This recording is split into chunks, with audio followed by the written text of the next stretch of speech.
మేడారం జాతర అంటే కేవలం భక్తి మాత్రమే కాదు. వేల మంది చిరు వ్యాపారులు జీవన విధానం కొనసాగిస్తూ ఉంటారు.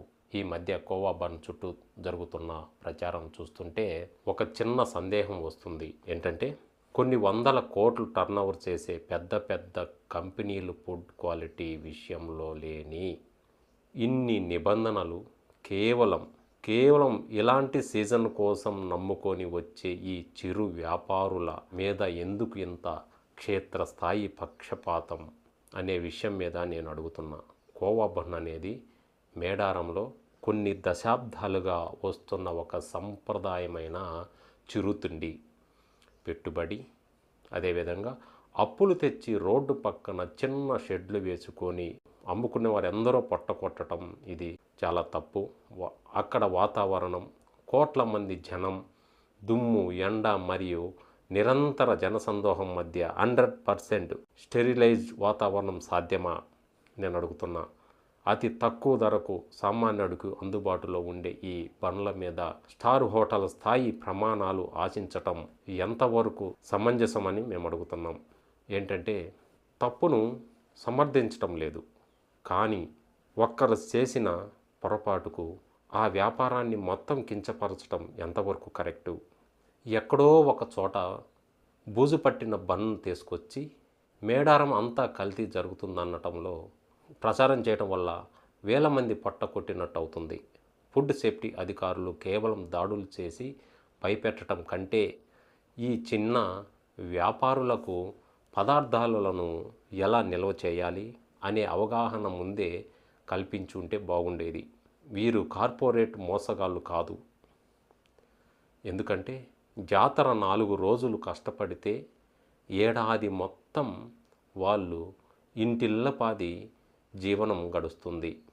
సామాన్యులు వీడియో తీసి పెట్టే ముందు దాని వెనుక ఉన్న వేల కుటుంబాల ఉపాధి గురించి కూడా ఆలోచించాలి. చిన్న పొరపాటును సరిదిద్దాలి, కానీ ఆ వృత్తినే నాశనం చేయకూడదు. ఎందుకంటే ఆ వృత్తి వెనక పేద చదువులు, ఆకలి ఏడుపులు ఉంటున్నాయి. దయచేసి ఈ సోషల్ మీడియా సామాన్యుడు పొట్ట కొట్టేలా ఉండకూడదు. నాణ్యత విషయంలో వ్యాపారులు జాగ్రత్త పడండి. ముఖ్యమైన సూచన ఏమిటంటే, ముందుగా ఈ సోషల్ మీడియా వాళ్ళకి దయచేసి ఇలాంటి వ్యాపారస్తుల మీద పక్షపాతం చూపించొద్దు.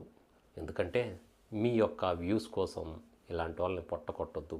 జాతర పరిసరాలలో విక్రయిస్తున్న కోవా బండ్లలో నాణ్యత లేదని, ముఖ్యంగా బన్ లోపల ఉండే కోవా నిల్వ ఉండి పాడైపోయిందని, బూజు పట్టిందని కొందరు భక్తులు, కొంతమంది సోషల్ మీడియా యూట్యూబర్లు వీడియో తీసి సోషల్ మీడియాలో పెట్టారు. మరి కొందరు ఆ కోవా అస్సలు పాలతో చేసినది కాదని, కేవలం మైదా పిండి, పంచదార కలిపిన మిశ్రమమని ఆరోపించారు. అధికారులు స్పందించడంతో ఈ వార్త వైరల్ కావడంతో వెంటనే ఫుడ్ సేఫ్టీ అధికారులు అక్కడికి వచ్చారు.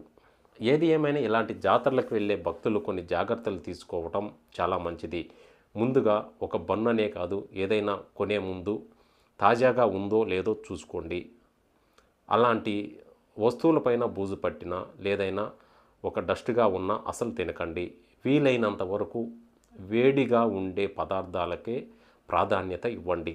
ముఖ్యంగా చిన్నపిల్లలు వాళ్ళు అడిగినప్పుడు కొన్ని ఏదైనా ఫ్రూట్స్ ఇలాంటి కొనియటం చాలా మంచిది. జాతరలో లక్షలాది మంది వస్తారు కాబట్టి వ్యాపారులు లాభాపేక్షతో కాకుండా భక్తుల ఆరోగ్యం గురించి కూడా ఆలోచించాలి. ప్రభుత్వం ఎట్టకేలకు చర్యలు తీసుకుంటున్నప్పటికీ మన ఆరోగ్యం మన చేతుల్లోనే ఉంది.